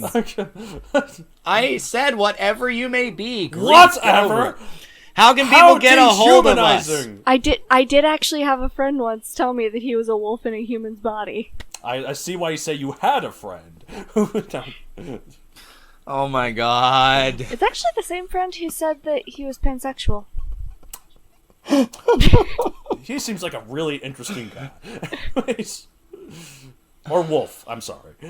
So, Donald, how can people get a hold Please of download us? the Time Writ on 3. iTunes. Give us a like and review. Just basically, if you got any tips or if you got anything you want to send to our way, like any reviews, any feedback, any questions, specify which one of us you're talking to. Of course, send us an email at mathd@matthewdonaldcreator.com. You can use your own email system or the contact page on the website matthewdonaldcreator.com. Quick mention, if you want us to say what you're asking on air, please let Yes, us know. we will We'll happily read it. them if we get those. Yeah. Also, if you have prompts for us, if you have topics you'd like to hear us talk about, please send those our way as well. We really like having that. It's kind pretty of feedback, great. too. But we also have social media stuff going up. So how do you do that? How do you follow us there? On that's the show, I guess.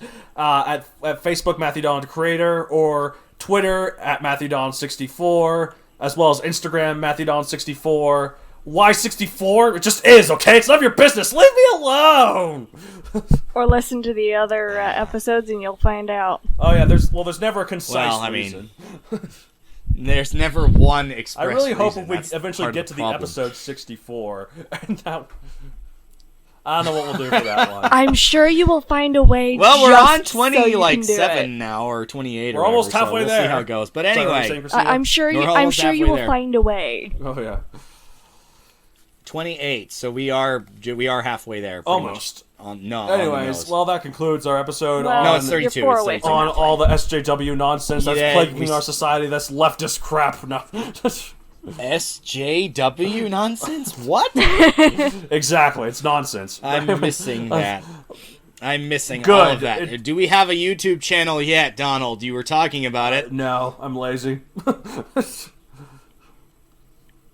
Well, when it comes out, like and subscribe to the channel for new additional content on Yes, the Writ. exactly. I'm really, really into my job, guys. You are so good at I'm your so job. professional. Well, he did just publish a book, so it's not like we can't deny that. I'm but so anyway, professional. thanks very much, Christina Yes, Franklin, thank for you very joining much us for on the coming, show. Miss Hope you Franklin. had fun. We certainly had fun having you. Glad to be here. Well, that's good. Well, thank you for joining us. All right, until next time. It's almost like old times, but anyway. I'm Matt Donald. I'm Matt David, and thanks Christina Franklin as well for her being here. Keep on You writing. want to say something, Christina? And yeah. Yeah, keep those pencils going, listener. Keep those pencils writing. going, listeners. Keep writing and let the inspiration take over. Yeah. Keep the delete key close to hand if something goes horribly wrong. Anyway, wait until you're next done. time, we'll come back with more. Part of my life, I can use the delete key now. Oh, and since this is the December episode, I guess we should say happy holidays. Happy holidays from the whatever holiday Ritwit, you celebrate. everyone.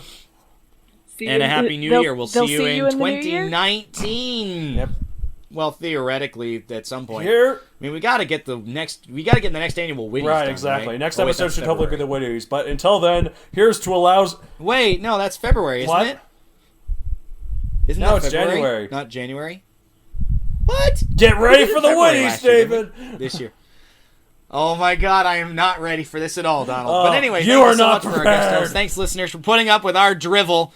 And we'll see you next time on the Ritwit, the podcast for us two twits, well, three today, talk about writting. Yes. Until next time. Peace. The Ritwit.